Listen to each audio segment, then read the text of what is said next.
Bonsoir, bonjour. En tout cas, ça me fait vraiment plaisir d'être très bien accompagné aujourd'hui. Comme vous le constatez, une belle et charmante créature des îles qui a honoré cette prestation. Je ne vous dis pas, je suis en sueur, mais en tout cas, ça va le faire. Solange, bonjour. Bienvenue. Enchantée. Dans cette émission. Merci de me recevoir. Ça n'a pas été facile de te joindre puisque je sais que tu es très demandée. Tu es très investie, une femme très engagée. C'est vrai. Tu as une passion que j'admire depuis très longtemps. C'est aussi le but de ta venue aujourd'hui. Je vais tout d'abord te demander de te présenter à tout ce beau monde qui nous regarde. Alors, je suis Solange. Donc je suis originaire de la Guadeloupe, j'ai plus de 40 ans, je vais me taire sur l'âge exact. Oui. J'ai deux grands-enfants, 17, mon fils a obtenu son bac, donc félicitations. j'ai fait un petit coucou, Denis, et une jeune femme de 22 ans, donc voilà, et donc je travaille dans le milieu associatif, événementiel, spectacle depuis une bonne vingtaine d'années. À côté de ça, mon métier, c'est assistante de direction et j'ai choisi depuis quelques années d'allier le spectacle et mon métier. Oui. Et donc maintenant, je suis dans la direction artistique de mes projets ou de mes demandes de prestataires surtout, parce que je travaille avec plusieurs entités comme la Fédération du Carnaval Tropical de Paris. Je suis chargée de projet d'événementiel au restaurant Créole Avenue et j'ai ma petite agence d'événementiel également qui s'appelle Angel So Events. Très bien. Alors, vous avez quand même tout entendu. Donc, on dit que nous n'avons pas d'inspiration, que nous n'avons pas, le plus souvent, on ne s'investit pas. Mais vous entendez bien que Solange, c'est quelqu'un qui a de multiples fonctions quand même, qui s'investit à fond sur pas mal de projets. Bien sûr, Solange, c'est pour cette bonne raison que je t'ai demandé de venir pour qu'on puisse en parler, te découvrir, te connaître un peu plus. Explique-nous pourquoi l'amour pour le carnaval, puisque c'est une chose qu'on retient de toi, puisqu'on parle beaucoup de toi, on entend beaucoup parler, surtout par rapport au carnaval. Est-ce que tu peux nous expliquer? Alors moi, je viens d'une famille d'artistes déjà. Ma maman chantait, mon oncle également. Il était dans le milieu folklorique, il chantait du gros cas. Ma mère, plus variété, également biguine. Donc du coup, j'ai toujours vécu dans le milieu de la musique déjà. Par contre, je suis une piètre danseuse et je ne chante pas. Par contre, c'est vrai que j'ai cette passion, c'est-à-dire du monde artistique et notamment de la musique, parce que bon, il y avait toujours de la musique à la maison. À côté de ça, le carnaval, ben, c'est un peu le côté traditionnel, mes origines de la Guadeloupe. Donc, le carnaval, dès que j'entends un son carnavalesque, je suis dedans. J'aime. Alors, c'est pareil, je ne suis pas une carnavalière. Mais j'aime tout ce qui va autour, c'est-à-dire surtout au niveau de notre carnaval de la Guadeloupe, qui est plutôt en mode spectacle, oui, déambulation. Oui. Et ça, c'est un aspect qui me fascine, c'est-à-dire la mise en place du côté costume, le côté musique, comment rendre une parade féerique, etc. Voilà, donc du coup, ce côté-là m'a toujours interpellée, et le fait aussi qu'en Guadeloupe, nous avons plusieurs types de carnaval, groupe à caisse claire, groupe à peau, groupe à masse, etc. Et donc ça, cette diversité m'a toujours intéressée. Et quand, il y a 10 ans, on m'a contacté pour travailler pour le carnaval tropical, notamment la partie reine et roi du carnaval, j'ai dit pourquoi pas. Alors justement, Solange, avant de te poser la question, est-ce difficile de trouver, de sélectionner, je dirais, une reine? Pourquoi pas? J'aimerais que tu nous parles un peu plus de, lorsque tu nous dis de ton carnaval, tu aimes ton carnaval, particulièrement de la Guadeloupe, tu l'as dit. Pourquoi marquer, je dirais, cette petite parenthèse et ne pas dire tout simplement le carnaval des Antilles, puisque est-ce le carnaval de la Guadeloupe est différent que le carnaval de la Martinique ou de la Guyane? Il y y a une différence. Chaque carnaval et chaque île a son identité. Moi, je parle du carnaval de la Guadeloupe parce que je vis en Guadeloupe. J'ai vécu en Guadeloupe. J'ai participé au carnaval enfant et c'est une particularité. Voilà, c'est dans mon ADN. Après, j'ai connu aussi le carnaval de la Martinique qui est différent, mais aussi beau en couleurs et en diversité. Le carnaval de la Guyane, j'y étais aussi. Donc voilà, je connais un petit peu les différences, mais quel que soit le carnaval, dès que j'entends un son carnaval, un son de carnaval, je suis dedans. Oui. On tu es a transformé. été, voilà, par exemple en Guyane, j'ai découvert le groupe Cassis Alata et j'ai dit waouh quoi. Quand je les ai vus, j'ai dit ah ouais, lourd. C'était quelque chose. Oui. Donc non, j'aimerais bien aussi aller au carnaval de Rio aussi, parce que voilà, pour le côté festif, le côté et puis la différence, pour voir un petit peu comment ça se passe chez eux. Donc non, tout le carnaval, tout le monde du carnaval me plaît et m'attire, quel que soit le lieu. Une question, Solange, est-ce que tu ne penses pas que le carnaval commence à perdre son âme, puisque je suis quand même aussi issu d'une culture antillaise, je suis né aux Antilles et j'ai connu le vrai carnaval, je dis le vrai carnaval, puisque je sais de quoi je parle. Et aujourd'hui, nous avons un carnaval qui est basé sur des thèmes. Est-ce que tu penses que le carnaval ne perd pas son âme ?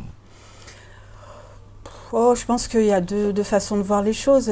C'est vrai que de mettre un thème, moi, en toute connaissance de cause, c'est vrai que lorsqu'on a des candidats qui se préparent pour l'élection des reines et rois du carnaval, le fait d'avoir un thème, ça leur permet quand même de limiter un peu les recherches, de travailler vraiment sur quelque chose de spécifique. Et ça permet aussi de diversifier d'une année à une autre. Je vous donne un exemple. Si on ne donne pas de thème aux finalistes, tout peut se rejoindre. Par exemple, s'ils ont envie de parler du Covid, par exemple, parce que c'était quand même l'actualité, tout le monde, on va avoir un spectacle avec une douzaine de candidats sur la même chose. Or, il faut penser à l'aspect spectacle, aspect public, c'est-à-dire que vous avez des personnes qui vont venir, qui vont payer une place. Et donc, ils vont passer 1 heure à regarder le même type de costume. Vous voyez, donc ça apporte une diversité et ça donne des idées. C'est-à-dire que, par exemple, chaque année, on est surpris, nous, qui organisons les élections, c'est-à-dire que nous, on leur fait tirer au sort un thème. Et donc ce thème, ils ont chacun des thèmes différents, mais qui se rejoignent. Par exemple, les reines mères du carnaval avaient comme thème les saisons. Donc forcément, été, voilà. Et les petites, c'était autre chose. Donc sur toute une émission ou tout un spectacle, on avait vraiment des choses complètement différentes. Donc c'est vrai que c'est important vraiment de leur donner quand même, d'aiguiller un petit peu le spectacle pour que le public soit satisfait de leur achat de place. Parce que voilà, ils ont passé cette année 4 heures avec nous. Donc voilà, je pense que c'est important de guider quand même et de mettre un thème. Après, libre aux finalistes et au groupe de donner une note d'originalité sur le thème. Je sais que pour les groupes à peau, ils n'aiment pas trop. Mais bon, voilà, moi je trouve que c'est bien de mettre un thème différent. Alors, est-ce qu'on ne peut pas parler plutôt de carnaval commercial, puisque tout devient, je dirais, commercial, puisque je n'ai pas connu de carnaval, je ne suis pas là pour porter de mauvais jugements, je n'ai pas connu de carnaval, je parle dans 2 générations, 3 générations en arrière, je n'ai pas connu de carnaval qu'il fallait un thème, on allait en dessous, les meilleurs souvenirs que j'ai, je ne suis pas carnavalier, je ne cours pas le vider, mais j'aime bien regarder aussi, chacun son truc, hein. Je ne rejette pas non plus une partie de ma culture, j'aime le carnaval, mais je préfère regarder. Et je préfère la 3e mi-temps, comme on dit. Mais je préfère le carnaval à l'époque où on allait en dessous des matelas des grands-parents pour prendre les vieux pantalons, les vieilles chemises, même s'il y avait qu'un seul côté. Pour moi, c'était ça. Il y avait quand même un thème, puisque il y avait je crois que c'était le mardi gras avec les diables rouges et les têtes de diable qui faisaient peur aux enfants, les masques. Ça, c'était pour moi le vrai carnaval qui avait son âme. Je ne dis pas qu'à l'heure actuelle, c'est pas le cas, mais c'est aussi bien, puisqu'il faut offrir un spectacle. Mais sauf que, bon, aujourd'hui, certains endroits, l'identité, c'est ce que je dis, l'identité. Mais je ne dis pas que c'est pas bien. C'est quand même bien de préparer un spectacle pour pouvoir offrir un spectacle et puis faire aussi une élection pour pouvoir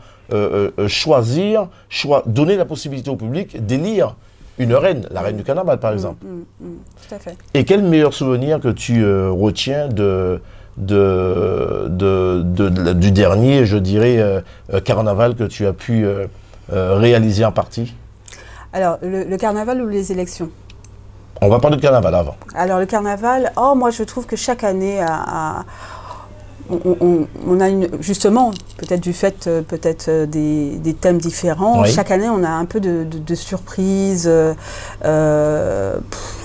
J'ai pas vraiment de souvenirs. À chaque fois, pour moi, c'est quand je vois les groupes passer, l'investissement dans la musique, dans le choix des costumes. La réalisation, parce que le travail qui a été fait derrière, tout à fait. Ça, et c'est vrai que des fois, on a un thème, et quand on voit le groupe arriver, on se dit « Ah ouais ». Là, ils ont travaillé, ils ont investi. Ah ouais, voilà, il y a la musique, les chorégraphies, etc. Et on se dit, voilà, ils ont bossé. Des fois, j'ai même des frissons quand je vois des groupes arriver et commencent à jouer. Je dis, ah ouais, ça c'est du lourd. Ou sinon, des fois, c'est des petits groupes. Il suffit qu'il y ait une petite fille devant qui danse. Et tout le monde est attiré, le regard est fixé vers cet enfant. Voilà, donc chaque année, il y a toujours... moi, je n'ai pas d'année de préférence. Après effectivement, par exemple, cette année, on était au stade Charletti. Oui. Bon, là, c'était un concept différent. Malheureusement, on était obligé de s'adapter.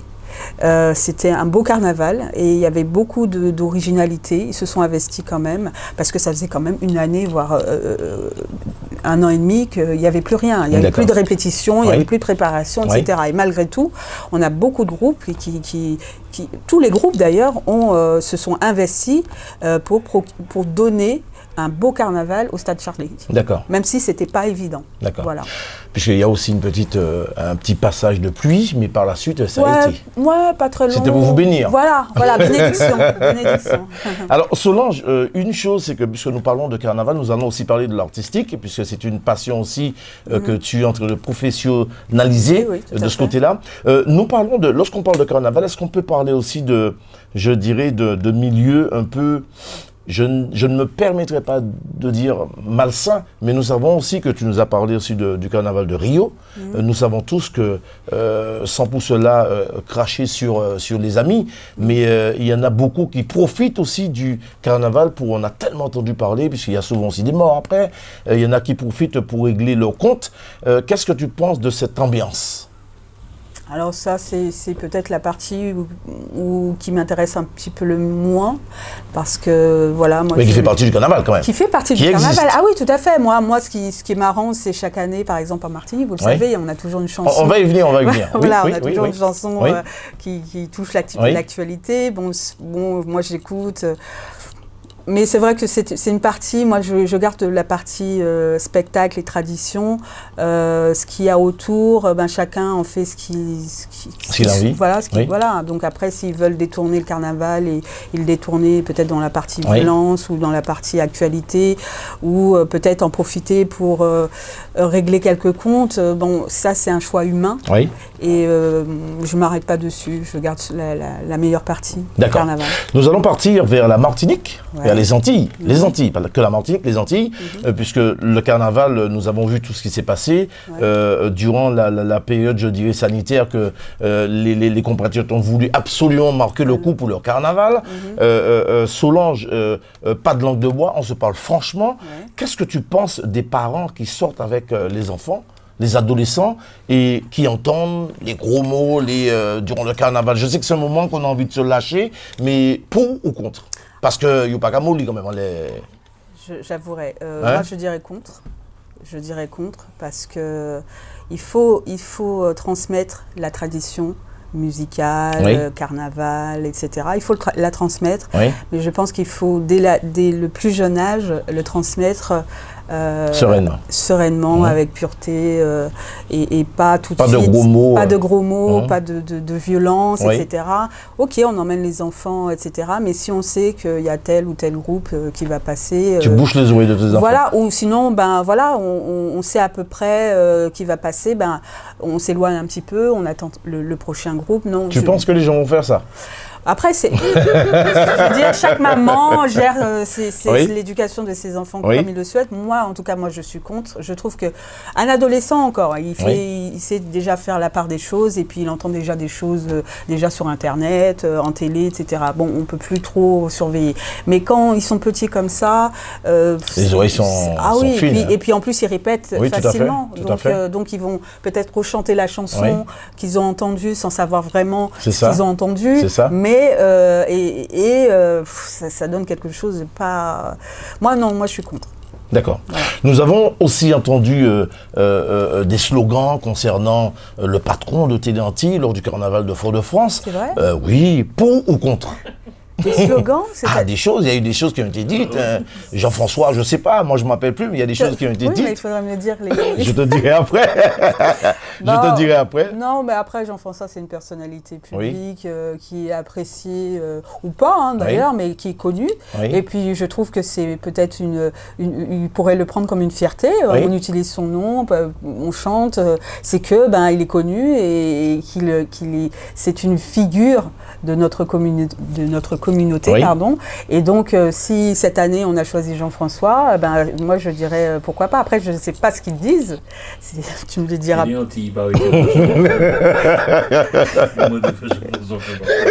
Ah, mince. Oui, ils ont eu un slogan, parce que nous sommes là pour parler franchement. Hein.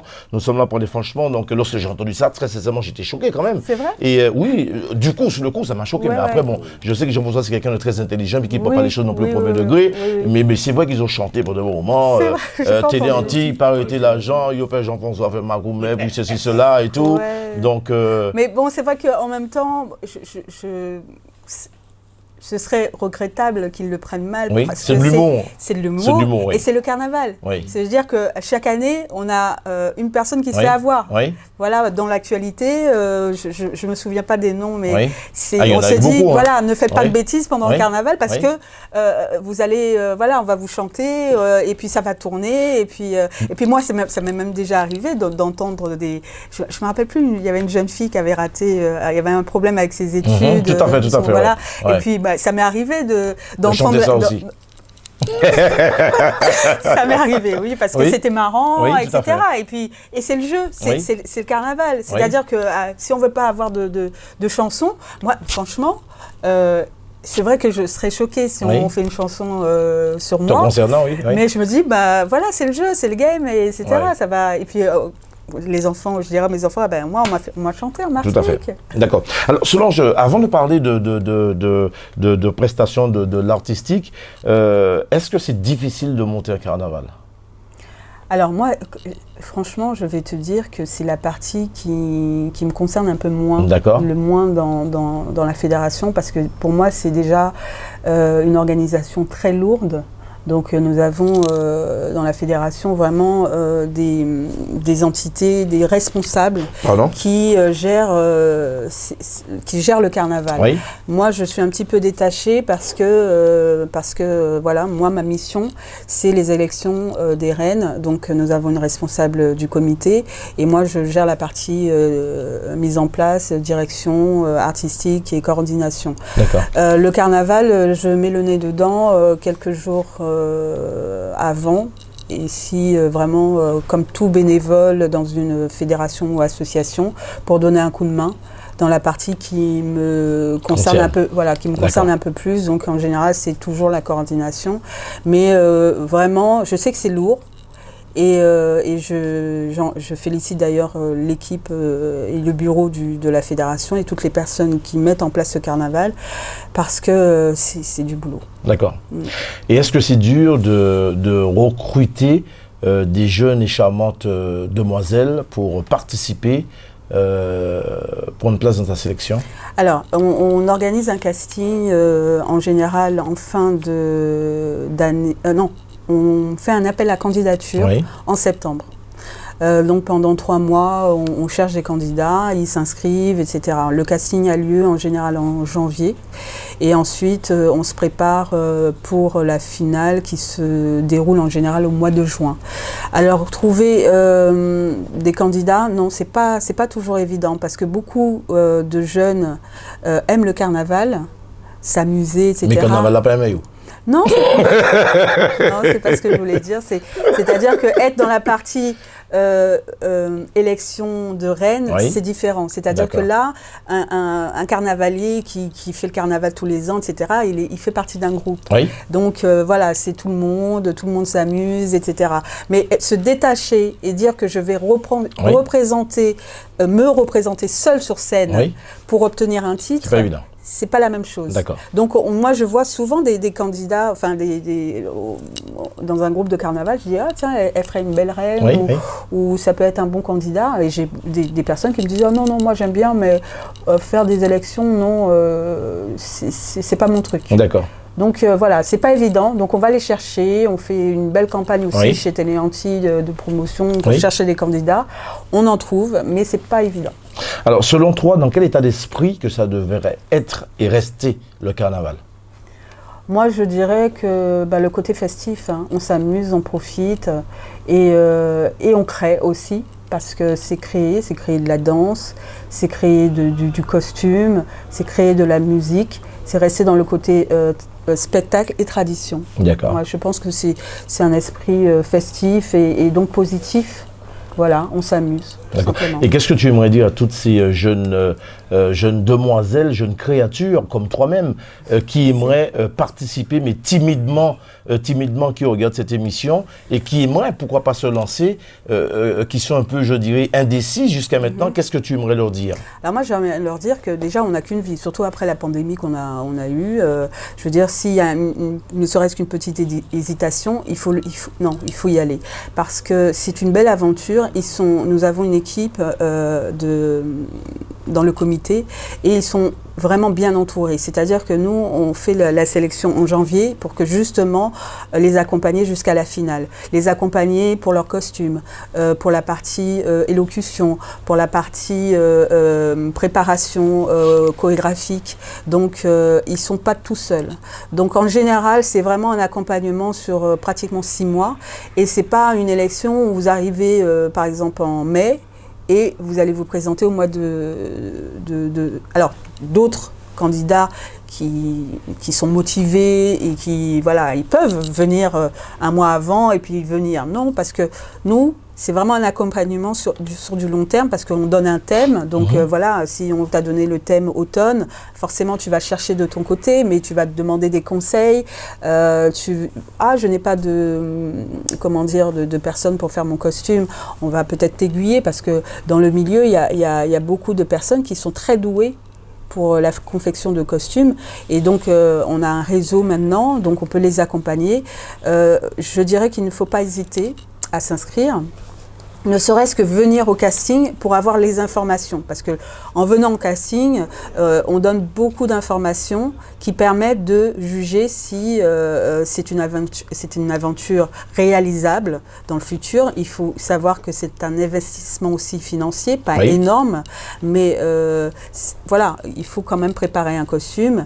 Mais un costume, s'il est fait en carton, c'est beaucoup moins cher qu'un costume qui est fait en plume. D'accord. Voilà, donc ça aussi, il faut que le candidat le comprenne et n'imagine pas que tout de suite, il faut mettre 1000 ou 2000 euros pour un costume. D'accord. Voilà.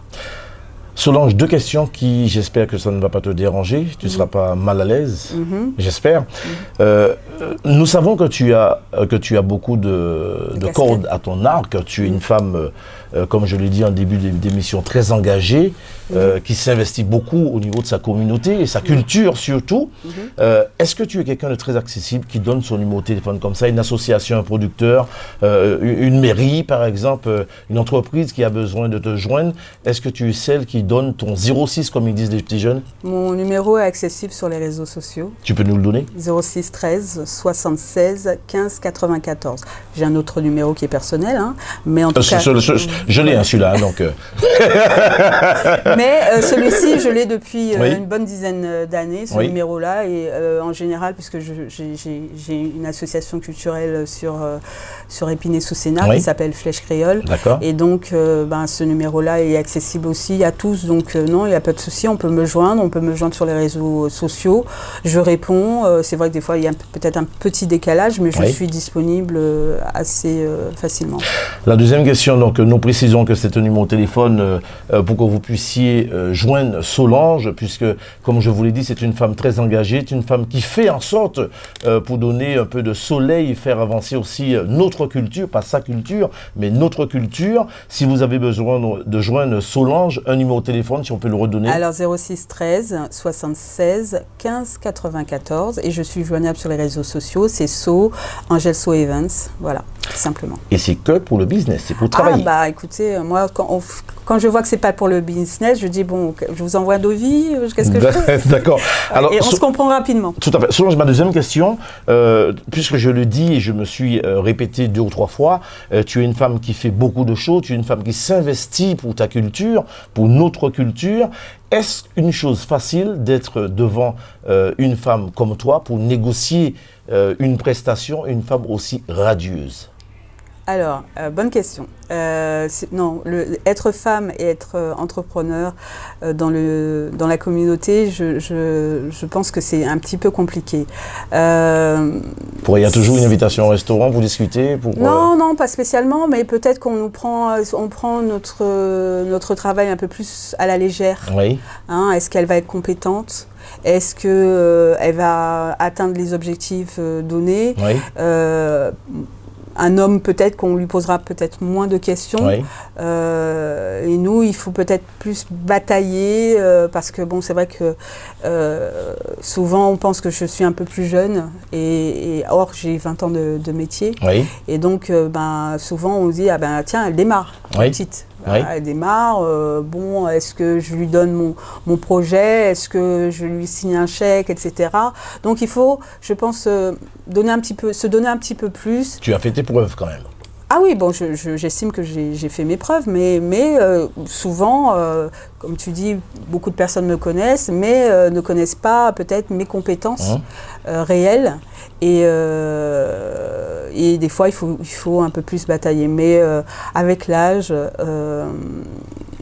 ça glisse maintenant un tout petit peu plus. D'accord. Voilà. Est-ce que tu es celle qui, au bout de certains moments ou temps d'une négociation et que tu vois que la discussion ne reste pas là où tu voudrais, où tu aimerais que ça reste, que tu lâches l'affaire et tu passes à autre chose? Ah oui, c'est déjà arrivé, mais je pense que pour tout le monde, hein, dans la vie quotidienne aussi, on peut se battre, mais c'est vrai que moi j'ai mes expériences et j'ai déjà mes clients. Oui. C'est-à-dire je travaille déjà avec, par exemple, la Fédération du Carnaval, le restaurant Créole Avenue, qui sont satisfaits de mon travail.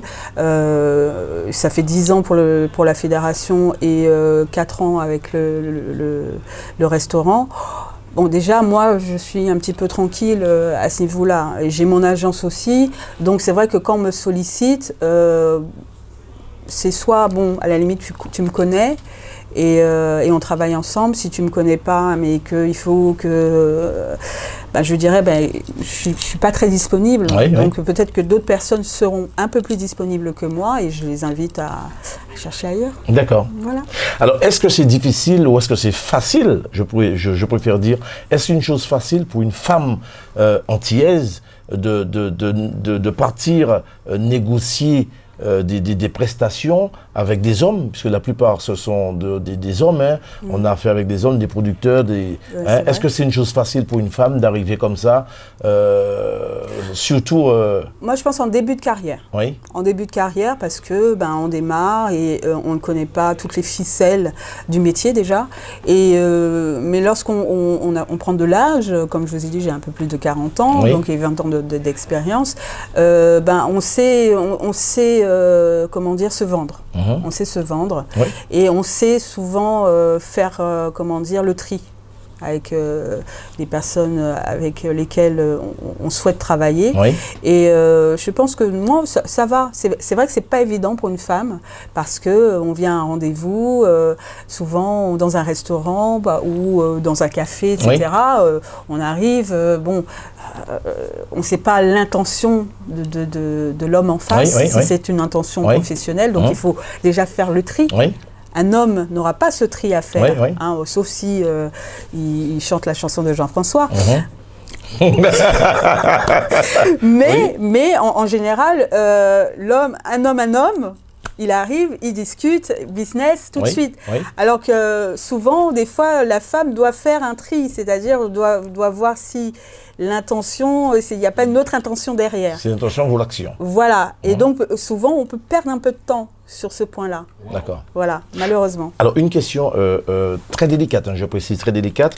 Est-ce que ce n'est pas une crainte, une peur pour une femme, je le dis, je me répète, aussi mignonne comme toi, partir, aller démarcher, essayer de décrocher un contrat chez un homme, est-ce que c'est pas une chose assez difficile avec tout ce qu'on entend, des problèmes, je dirais, nous parlons très franchement, avec tout ce qui se passe, tout ce qu'on entend, des attouchements, des agressions sexuelles, est-ce que c'est pas difficile, un métier quand même à risque pour une femme aujourd'hui de se lancer sur ce sentier?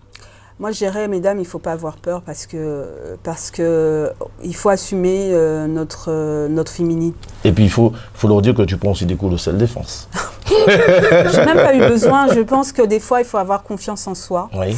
Et justement, détecter tout de suite. Si on voit que cette personne peut être un danger pour nous-mêmes, on s'en va.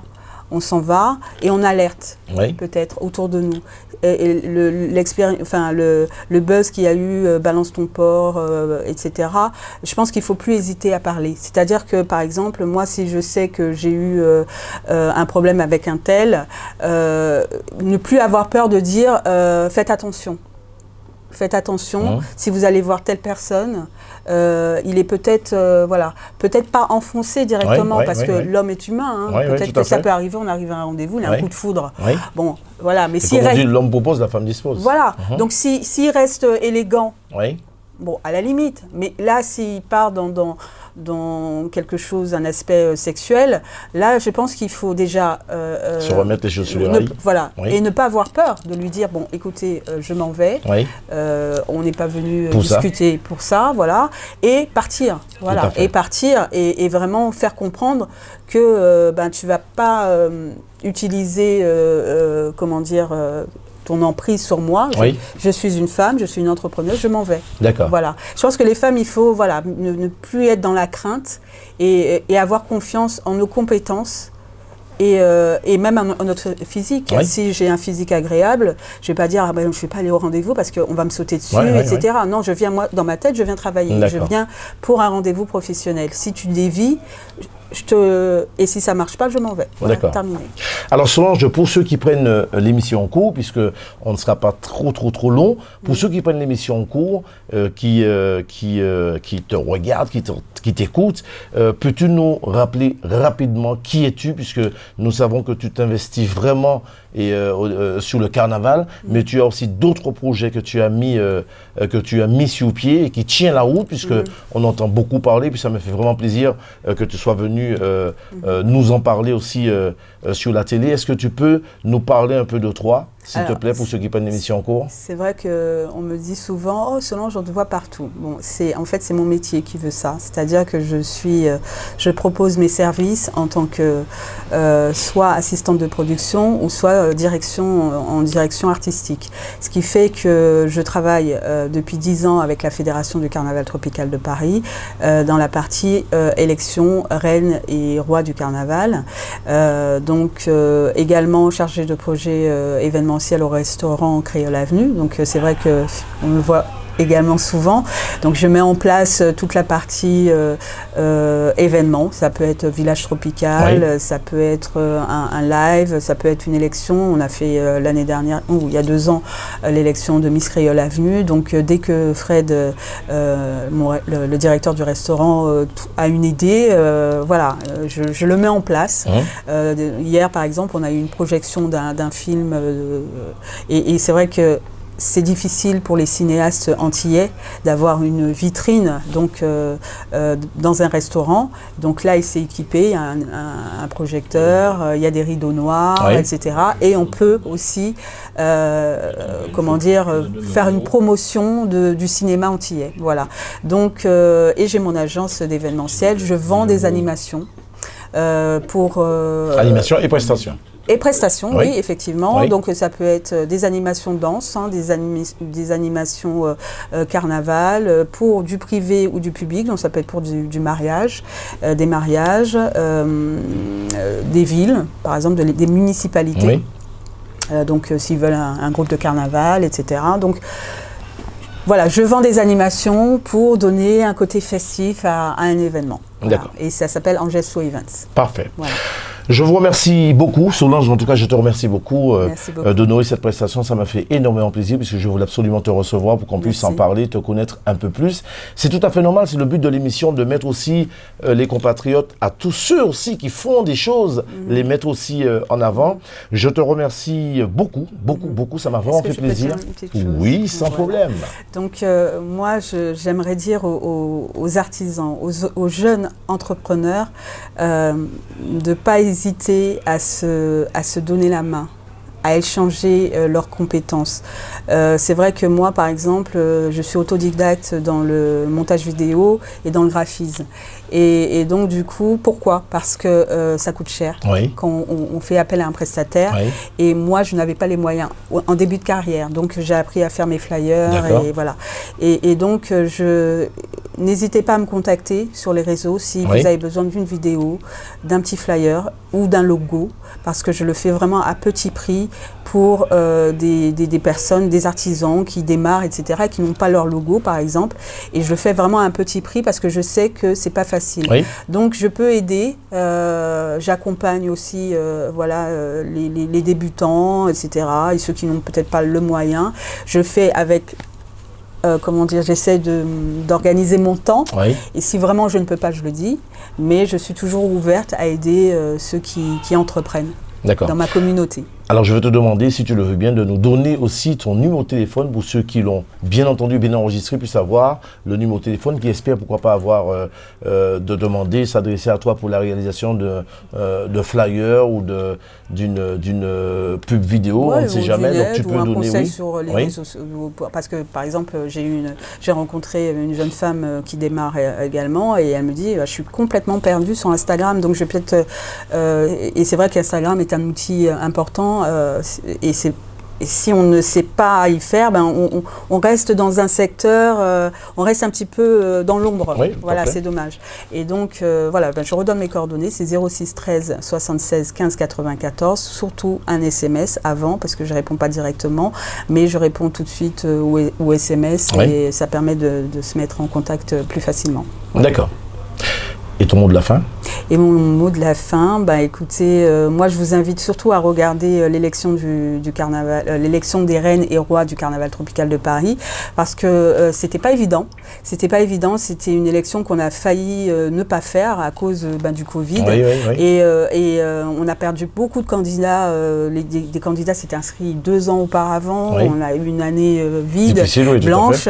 Et donc du coup, on avait moins de candidats, mais ceux-là, en fait, nous ont surpris parce qu'ils sont restés jusqu'au bout. Ils nous ont fourni un spectacle féerique et coloré.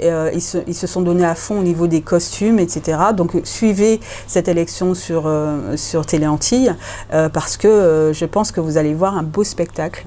On a fait au mieux et je pense que l'année prochaine, j'espère vous voir sur nos scènes pour les prochaines élections qui auront lieu en juin 2022. Très bien. Voilà. Tout est dit, mesdames, mesdemoiselles, messieurs. Donc, je vous remercie beaucoup. Nous vous remercions beaucoup. Pour ma part, ça a été un réel plaisir de partager ce très bon moment avec Solange, qui j'espère qu'on va pouvoir la retrouver par la suite, hein, pour qu'elle puisse venir nous donner aussi de très bonnes nouvelles. En tout cas, nous remercions la direction de Téléantilles de nous avoir donné cette possibilité de partager ces moments très agréables avec vous. Et je vous dis à très bientôt. Merci.